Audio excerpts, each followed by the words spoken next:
안녕하십니까. 내가 살던 고향. 이 시간 진행을 맡은 탈북자 강철입니다. 고향은 누구에게나 다 소중한 그 곳입니다. 또 고향은 자다가도 불쑥 깨어나. 강희여, 너 집 어디야? 네, 저는 평안남도 북창입니다.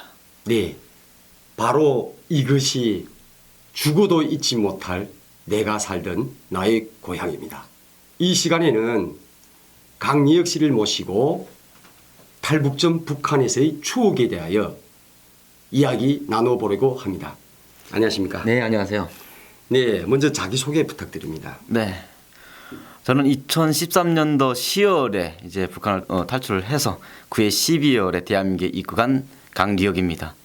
또 우리 강리혁 하면 다 많이 아시잖아요. 그렇죠. 네, 뭐 제 자유풍악 방송에서 기자로 활동을 하고 있고 또 여기 우리 옆에 계시는 분, 네, 국장님이시잖아요. 별 말씀을. 근데 오늘 좀 굳어지신 것 같아요. 아니에요. 근데 우리 보니까 우리 이혁 씨가 얼굴도 새빨개지는데. 아, 그래요? 네, 그러니까 우리 오늘 그 청취자분들이나 그다음에 시청자분들에게 그냥 우리 재미나게 편안하게 이야기 해봐요, 그냥. 네네. 네, 뭐 상사하고 뭐 하사관이 뭐 무슨 어려운 점도 없고, 그죠? 네, 그렇죠. 네, 그런데 얼굴은 좀 새빨개지시. 제가 다른데 이민군 24시하고 네. 다른 데를 많이 나갔는데 오늘 대담에 처음 나와가지고 조금 긴장은 되네요. 아, 진짜? 네. 그래서 내가 한번 여쭤볼라 했는데 네. 먼저 대답했네. 그러니까 확실히 자기가 맡아서 하는 인민군 24시하고 요건 또 그와 조금 틀리니 그저 뭐죠? 그렇죠. 그 3인? 네, 3인하고 하는 대담. 더구나 이게 그렇죠. 고향의 추억을 그래. 떠올리는 시간이어가지고 시작을 하는데 벌써 가슴이 먹먹해져가지고 제가 지금 마음이 좀 갑자기 시작을 하게 된 짜릿했네. 눈물이 나오는 것 같아요. 지금 벌써 고향 생각을 네. 하니까. 예, 우리 둘만의 여기서 공간이니까 네, 우려도 괜찮고요. 네, 또 그렇다고 해서 말을 이렇게 먹는 이런 일이 없다고 합시다. 네, 그럼 이자 2013년도에 그 탈북했다 했죠? 네. 고향이 이자 평안남도 북창. 북창이면 화력발전소가 있는데 네, 맞아요? 그렇죠. 그러면 이 역시 고향하고 물어보면 강리혁 씨한테서 제일 먼저 떠오르는 것이 뭐가 있어요?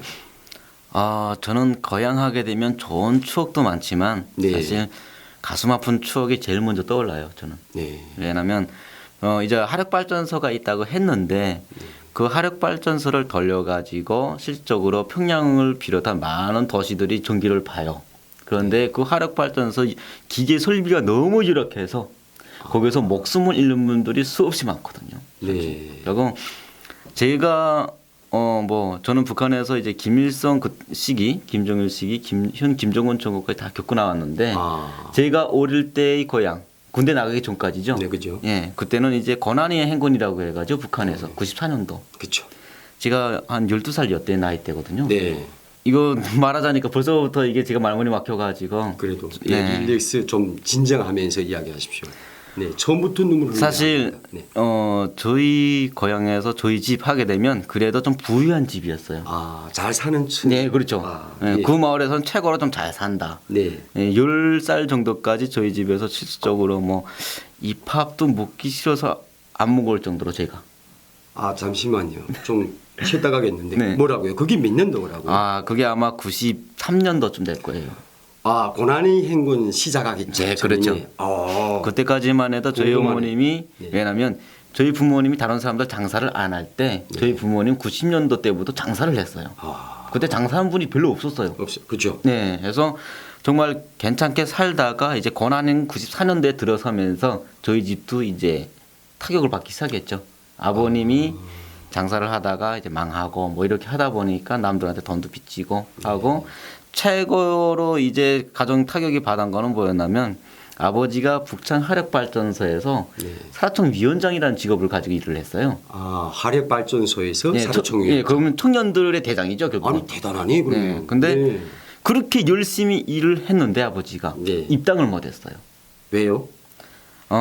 할아버지가 치안대라고 해서. 치안대. 네. 잠시만요. 저도 그 북한에 있어가지고 그러고 보면 우리 강리혁 씨의 그 토대라고 봐야죠. 네네, 그렇죠. 토대는 그 완전히 그냥 치안대 가족으로 돼 있겠네요. 네. 뭐 반대로 저는 빨치산 줄기라 원래 토대는 좀 괜찮았어요. 뭐 거기 여의자석에서 그런 걸 따지자는 건 아니고 예 진솔한 이야기를 그 하려니까 좀 하는 건데 양해하세요. 자 그러면 이자 뭐 치안대고 또 뭐 어디 화력발전소 뭐 이거 하는 거는 요 조금 이따 가겠습니다. 그 전에 제가 좀 궁금한 거 질문할게요. 강리혁 씨 북창에서 태어나서 몇 년도까지 사셨어요? 아, 제가 아마 어릴 때니까 이제 98년도까지 거기 있었네요. 아, 중학교를 채 졸업 못하고 네, 그렇죠. 다른 곳으로 그래서 갔죠. 이동했다. 네. 아, 부모님과 함께. 네. 아, 네. 그러면 이자 뒤로 미뤘던 질문에 대해서 하겠습니다. 여기서 뭐냐면 화력 발전소가 평양시가 거의나 북창 화력 발전소 전기를 본다 하지 않았습니까? 네, 네, 그렇죠. 그런데 기계 설비가 뭐 온전치 못해서 그것도 공급 보상을 잘 못한다 했는데 그 원인이 뭐며 기계 설비는 왜 얼떨떨한가? 요것에 대해서 좀 아는 것만큼 좀 말씀해 주시면 감사하겠습니다. 그 설비 자체가 러시아식이에요. 러시아에서 다 들어간 기계들이에요. 네. 그러니까 그러려면 러시아에서 새 제품들을 기계들 계속 들여와야 되는데 네. 북한의 경제난이 들어가면서 그걸 수입을 할 수가 없는 거예요. 돈이 모자라니까. 그게 장난이 아니에요. 네, 북한 화력 발전소. 경제난은 이자 94년도 이후부터. 예, 그렇죠. 네. 그러니까 94년도 이후부터 이제 북한의 이제 화력 발전소, 북창 화력 발전소죠. 네. 이게 속이 시작했어요. 북창 화력 발전소 보면 이 까만 연기로 나오는 관이 네. 굴뚝이라고 하죠, 북한에서. 아, 굴뚝. 예. 예, 그렇죠. 북한에서 굴뚝이라고 하는 것이 6개가 있어요. 아, 근데 대단히 크네. 예, 그렇죠. 근데 이렇게 2개밖에 못 돌아갔어요. 아. 이 굴뚝이 4개는 서 있었어요, 항상. 네. 그러니까 이 정도로 열악하다 보니까 사고도 많이 나고 이자고 정말 된 거죠. 아, 사고는 그러니까 인명 피해가 나는가요? 네, 그렇죠. 그러니까 죽고 나간다. 대보수를 해야 되거든요. 이제 한번 이제 수리를 하려면 대보수를 해야 되는데 예를 들어서 러다 하게 되면 러를 시켜서 그다음에 보수를 해야 돼요. 네네. 근데 발전소가 지금 평양에 전기가 공급 못 되니까 네. 계속 이 아창꾼 같은 그게 좀 잘 보이려는 네. 그 추궁을 받기 싫어 가지고 그냥 멀다 보니까 채 식지도 않은 러를 막 작업을 하다 보니까 사람들이 화상 입고 막 이런 사고들이 나는 거죠. 네.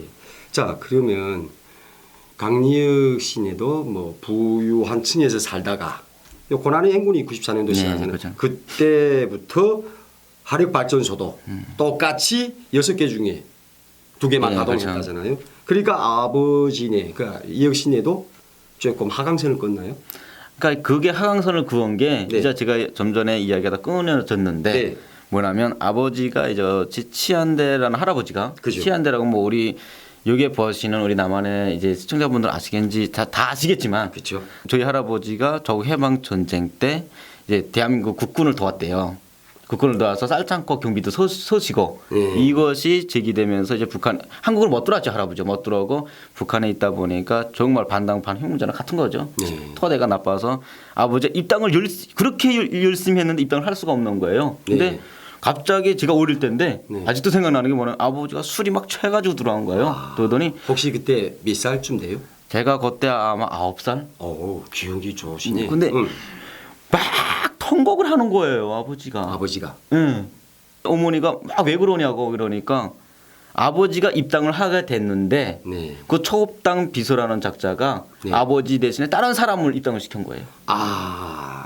자기 안면을. 예, 그렇죠. 야. 그러니까 아버지가 그 초급당 비서하고 싸운 거예요. 네. 근데 저희 아버지가 주먹이 세요. 그러니까. 그래서 초급당 비서를 때려서 병원에 실려간 거예요. 결국은 아버지가 직장에서도 쫓겨나게 된 거예요. 그 죽지 않으시 다행이네. 그 초국당 비서가. 그래서 네. 막 울면 그러다가 아버지가 그 다음부터는 술에 그냥 술밖에 모르시더라고요. 그러니까 결국 알코올 중독이 됐네. 네, 그건 타락을 한 거예요. 그렇죠. 인생 타락. 이제는 내가 여기서 아무것도 바랄 게 없다고 타락을 하고 그 다음부터 이제 어머니도 막 많이 때리시고 이렇게 하다가 이제 94년도 들어서면서 저희 집이 이제 부모님이 갈라지게 됐죠. 이제 네. 갈라져서 저는 아버지를 따라가겠다고 했고 어머니는 남동생을 데리고 이제 다른 곳으로 가셨고 그래서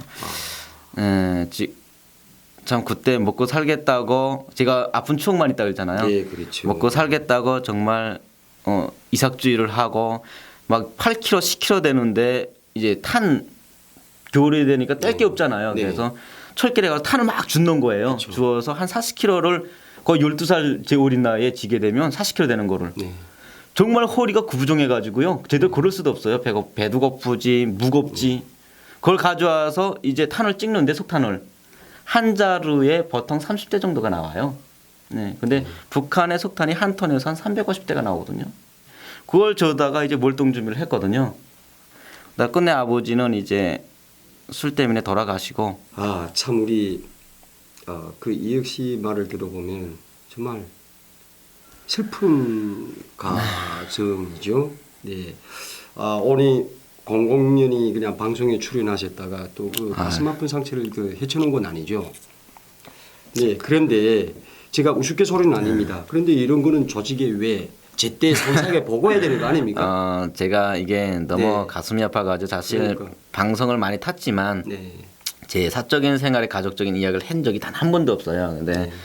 오늘은 이제는 이야기하고 싶더라고요. 그렇죠. 네, 그래서 사실 그때 어머니가 이제 가족이 갈라지면서 제가 이제 석탄도 짓고 네. 이렇게 했다고 했잖아요. 북한에 일명 고북 소년들이 살아요.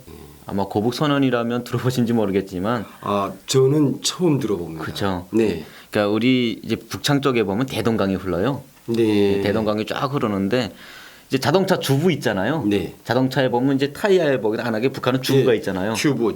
그렇죠. 네. 네. 자주어 1200이고 네. 뜨락돌은 1600 이렇게 돼요. 대단히 크네요. 그렇죠. 사이즈가. 근데 저희들은 이제 1200짜리를 타고 이제 거기를 잡는데 그걸 잔등에다 지으면요. 생각해 보세요. 12살짜리가 그걸 졌다고. 아, 이제 사람이 안 보여요. 네. 진짜 거북이 새끼 좀 잔등만 뿔룩하게 그 춤만 보이거든요. 네. 그래서 고북 소년이라고 하거든요. 아, 그러니까 그 북창 하력 쪽에 그 대당광 쪽에는 뭐 한 집뿐 아니고 여러 집들이 다 그렇게 고기잡이 한다는 거예요. 예, 거기에 평안도 북창은 옥천이라는 것이 있는데, 네, 옥천. 네, 들어봤습니다. 예, 옥천이 또 리가 있어요. 구현이라는 네. 리가 있는데 거기 마을 사람들은 100% 거기 잡아서 살아요. 아. 먹고 사는 것 자체가. 그러니까 그 고기를 잡아서 팔고. 그렇죠.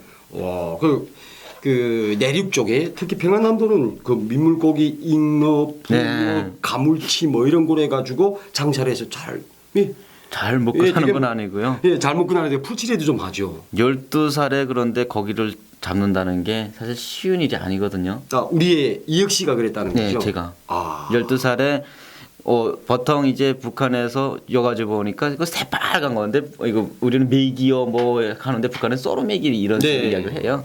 근데 그게 보통 4월달에 알쓰리철이에요. 네. 그래서 2월달에 들어가서 저희가 한 번에 줄낚시라는 걸 하는데 500코 내지 1000코를 이제 강에다 누려요. 배 타고. 네. 그런데 2월달에 그 강물에 가서 미끼를 잡아야 돼요. 500마리 1000마리를.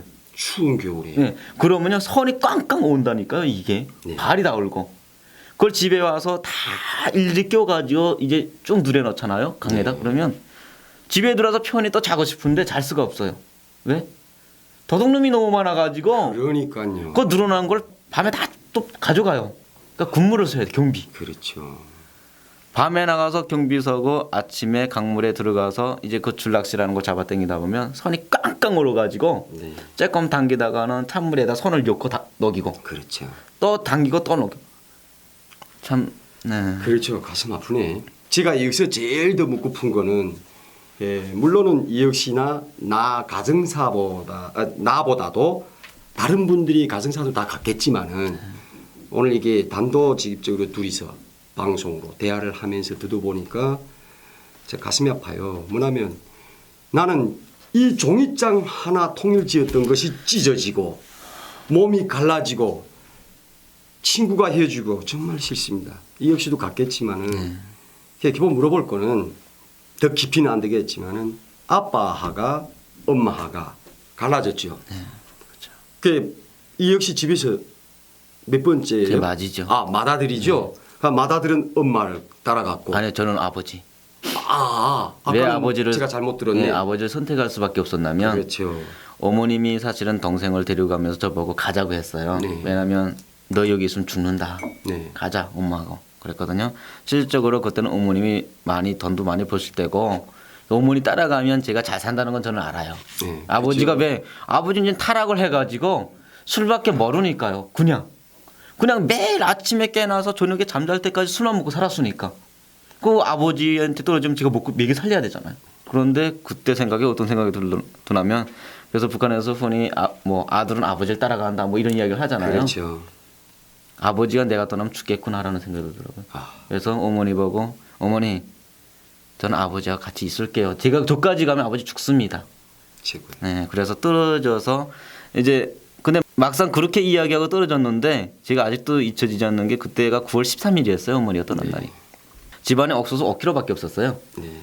근데 먹고 살아야 되잖아요. 근데 아버지는 계속 그 옥수수 가지고 술밖에 안 먹고. 그러니까 12살 어린 나이에 제 어깨에 이제 모든 생활이 지어진 거죠, 이제는. 그래서 그때부터 이삭주우러 다니다가 또 우울하게 매 맞은 적도 많아요. 네. 실질적으로 남이가 가을엔데 가서 주운 건데 도둑질했다고 사람들이 경비꾼들이 잡아다가 이 도둑놈이 새끼라고 하면서 막 때려서 매 맞고 다 빼앗기고 그래도 거기서 주저앉으면 나는 물론이고 아빠 다 죽으니까 신문 내자 나밖에 누구도 믿을 게 없다 나밖에는 그때부터 이제 악을 먹고 생활을 하게 된 거죠. 그래서 북한에서 흔히 사람들이 저보고 독종이라고 했거든요. 네. 리익 씨 그냥 이게 뭐지? 나도 이게 조금 좀 아니 제가 슬픈데 왜 국장님이 아니, 오세요 이거? 예? 그 방송을 하면 좀 나를 왜 자꾸 울리면서요. 이게 웃으면서 해야 되는데 이게 웃음이 안 나오네요. 네. 솔직히 이 방송을 듣고 우리 보는 우리 청취자분들 우리 국장님 진정하세요. 저까지 눈물 나왔잖아요. 지금 눈물 참고 있는데 너무 가슴 아프시죠? 가슴 아플 건 왜 우리 조선 사람만이 왜 우리 북한 사람들만이 고향에 대한 추억이다 하면 이렇게 가슴 아프고 쓰라린 일만 있어야 됩니까? 지금 정말 어느 날에는 웃음을 가지고 기쁨을 가지고 고향에 갈 날은 오겠죠, 반드시. 그럼 우리 이 방송을 마지막까지 시청해 주시기 바라면서 역시 그 고향 추억에 대해서는 여기까지 끝마치겠습니다. 고생했습니다. 네, 감사합니다.